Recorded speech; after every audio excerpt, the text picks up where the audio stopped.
അസ്സലാമലൈക്കും. അപ്പോൾ കഴിഞ്ഞ വീഡിയോയിൽ ഞാൻ എംബ്രോയ്ഡറി ബിഗിനേഴ്സിന് എന്തൊക്കെയാണ് ശ്രദ്ധിക്കേണ്ടത്, എന്തൊക്കെയാണ് നമ്മൾ ഫസ്റ്റ് തന്നെ കൺസിഡർ ചെയ്യേണ്ടത് എന്നുള്ള കാര്യങ്ങളൊക്കെ പറഞ്ഞിട്ടൊരു വീഡിയോ ചെയ്തിട്ടുണ്ടായിരുന്നു. അപ്പം അതിൽ ഞാൻ ഇതുപോലൊരു ഹെഡ് ഷേപ്പ് ഡിസൈനിൽ നമുക്ക് സിമ്പിളായിട്ട് ചെയ്യാനുള്ള ഒരു എംബ്രോയ്ഡറി വർക്ക് കാണിച്ചു തന്നിട്ടുണ്ടായിരുന്നു. അപ്പോൾ അതിൻ്റെ ഒരു ഫുൾ ട്യൂട്ടോറിയലാണ് ഇന്നത്തെ വീഡിയോയിൽ നമ്മൾ പറയുന്നത്. അപ്പോൾ ഇതിൽ ഈ ഒരു ഹെഡ് ഷേപ്പ് ആദ്യം നമ്മൾ വരച്ചതിന് ശേഷം നമുക്ക് ഇതിൽ ബാക്ക് സ്റ്റിച്ച് യൂസ് ചെയ്തിട്ടാണ് ഞാൻ ഈ ഒരു ഹേർട്ട് ഷേപ്പ് ചെയ്തെടുക്കുന്നത്. അപ്പം അതെങ്ങനെയാണ് ചെയ്യുന്നതെന്ന് നമുക്ക് നോക്കാം.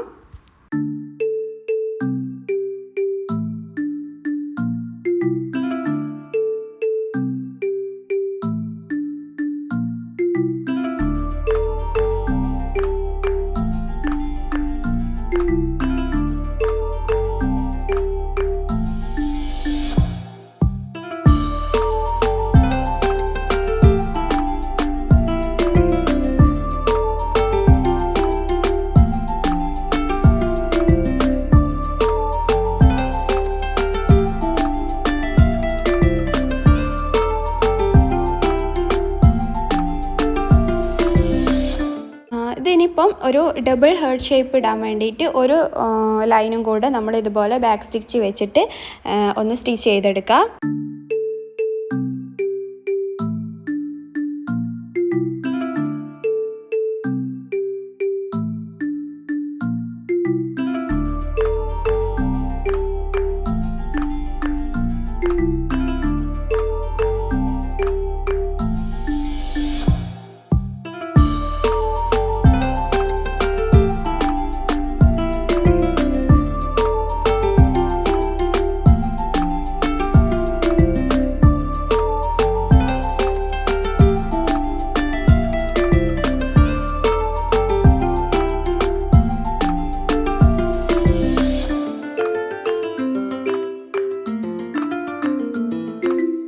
അപ്പോൾ നമ്മളിതിൽ ഡബിൾ ഹേർട്ട് ഷേപ്പ് ഇത് ചെയ്തെടുത്തിട്ടുണ്ട്. ഇനി നമുക്കിതിൽ വൂവൻ റോസും ലീഫും വെച്ചിട്ടാണ് ഞാനിതിൽ ഇനി ഡിസൈൻസ് ചെയ്തെടുക്കുന്നത്.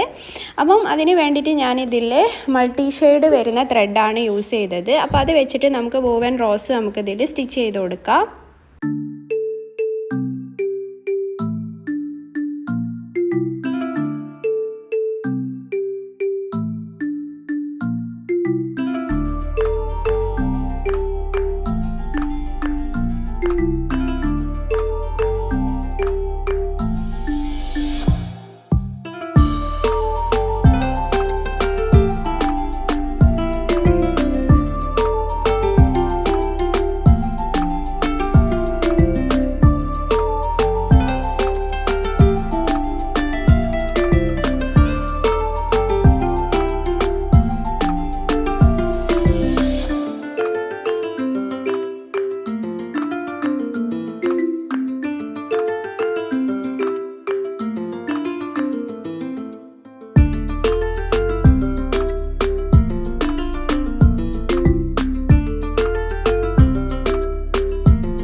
സിമ്പിളായിട്ട് നമുക്കിത് ബാക്ക് സൈഡിലേക്ക് നീഡിലെടുത്തിട്ട് ഇതൊന്ന് നമുക്ക് കെട്ടിക്കൊടുക്കാം.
നമ്മൾ സിമ്പിളായിട്ട് നല്ലൊരു എംബ്രോയിഡറി ആർട്ട്. പിന്നെ ഫൈനലി നമുക്കിതിപ്പോൾ സെയിൽ ചെയ്യാനൊക്കെ ഉള്ളതാണെങ്കിൽ നമുക്ക് ബാക്കിൽ ഇത് ഒന്ന് കവർ ചെയ്ത് കൊടുക്കുക. കാർഡ്ബോർഡിൻ്റെ പീസോ അങ്ങനെ എന്തെങ്കിലും പീസൊക്കെ വെച്ചിട്ട് നമുക്കത് കവർ ചെയ്ത് കൊടുക്കുക. അതല്ലെങ്കിൽ ക്ലോത്ത് വെച്ചിട്ട് തന്നെ കവർ ചെയ്ത് കൊടുക്കുക. പിന്നെ ഞാൻ ഇതിൽ ഒരു ബോം കൂടെ ചെയ്തെടുക്കുന്നുണ്ട്. ഇതുപോലുള്ള നെറ്റ് യൂസ് ചെയ്തിട്ടാണ് ബോ ചെയ്ത് കൊടുക്കുന്നത്. പിന്നെ നമുക്കൊരു ഫാബ്രിക് ഈ പൊടിയും കാര്യങ്ങളൊക്കെ വരാതിരിക്കാൻ വേണ്ടിയിട്ട് നമുക്കിതിൽ ഫാബ്രിക് സ്പ്രേ കൂടെ ചെയ്ത് കൊടുത്താൽ നമുക്ക് ആ ഒരു ഹൂപ്പ് നമുക്ക് നല്ല ക്ലീൻ ആയിട്ട് വെക്കാനൊക്കെ പറ്റും. അപ്പം ഇത്രയൊക്കെയാണ് ഇന്നത്തെ വീഡിയോയിൽ നമ്മൾ ഉൾപ്പെടുത്തിയിട്ടുള്ളത്. അപ്പം ഈ വീഡിയോ നിങ്ങൾക്ക് എല്ലാവർക്കും ഇഷ്ടമായിട്ടുണ്ടെന്ന് വിചാരിക്കുന്നു. ഇഷ്ടമായിട്ടുണ്ടെങ്കിൽ എന്തായാലും ലൈക്ക് ചെയ്യുക, സബ്സ്ക്രൈബ് ചെയ്യുക ചാനലൊന്ന്. പിന്നെ നിങ്ങളുടെ ഫ്രണ്ട്സിനും റിലേറ്റീവ്സിനും ഒക്കെ ഒന്ന് ഷെയർ ചെയ്ത് കൊടുത്ത് ഒന്ന് സപ്പോർട്ട് ചെയ്യുക. അപ്പോൾ നമുക്ക് അടുത്ത നല്ല വീഡിയോ ഒക്കെ ആയിട്ട് വരാം. Thanks for watching. അസ്സലാമു അലൈക്കും.